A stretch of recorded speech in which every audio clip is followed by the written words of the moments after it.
এই অভিযোগটাকে ইতিমধ্যে complaint register হিসাবে তালিকাভুক্ত করে মামলার কার্যক্রম শুরু করে দিয়েছে। তার মানে এই মামলাটি ইতিমধ্যে নথিভুক্ত হয়েছে এবং মামলার একটি নাম্বার পড়েছে এবং একজন তদন্ত কর্মকর্তা নিয়োগ করা হয়েছে এই মামলার তদন্ত।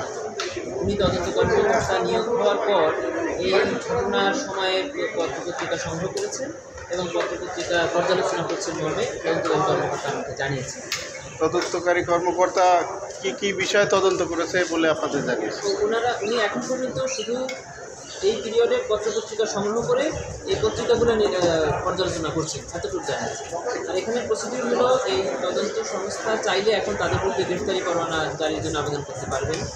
আর তদন্ত সমাপ্তর পরে তদন্ত প্রতিবেদন আন্তর্জাতিক অপরাধ ট্রাইব্যুনালের চিফ প্রসিকিউটর বরাবর তদন্ত করবেন। চিফ প্রসিকিউটর এটাকে আনুষ্ঠানিক ফর্মাল চার্জ হিসেবে ট্রাইব্যুনালে দাখিল করবেন। এভাবেই মামলার এভাবেই বিচার কার্যক্রম।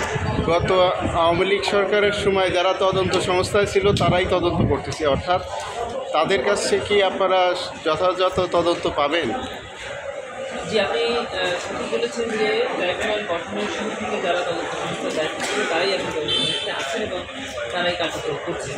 ওনারা বলছেন যে তারা দীর্ঘদিন তদন্ত করে একটা এক্সপিরিয়েন্স গ্যাদার করেছেন, সেই এক্সপিরিয়েন্সের আলোকেই তারা তদন্ত করছেন। এখন এটা সরকার সিদ্ধান্ত নেবে যে ওনারা তদন্ত আপনারা কি যে ধরনের আন্তর্জাতিক মানের নিরপেক্ষ তদন্ত চাচ্ছেন সেটা এদের কাছ থেকে পাবেন কিনা এবং তদন্ত সংস্থা পুনর্গঠনের প্রয়োজন আছে কিনা? আমরা আপনাদের মাধ্যমে চেয়েছি যে আন্তর্জাতিক যে সমস্ত তদন্ত সংস্থা আছে বা তাদের অধীনে তদন্ত, আমাদের কাছে তদন্ত সংস্থাই করুন, কিন্তু ওনাদের অধীনে। বর্তমানে যারা আছে তাদের দ্বারা কি নিরপেক্ষ তদন্ত সম্ভব? এই কথা আমি বলতে চাই না, এটা রাষ্ট্র সিদ্ধান্ত নেবে যে যারা আছেন তারা কোয়ালিফাইড, তবে তারা যেগুলো তদন্ত করেছেন তারা এক্সপেরিয়েন্স, সঠিক তদন্ত হবে কিনা এটা সরকার সিদ্ধান্ত।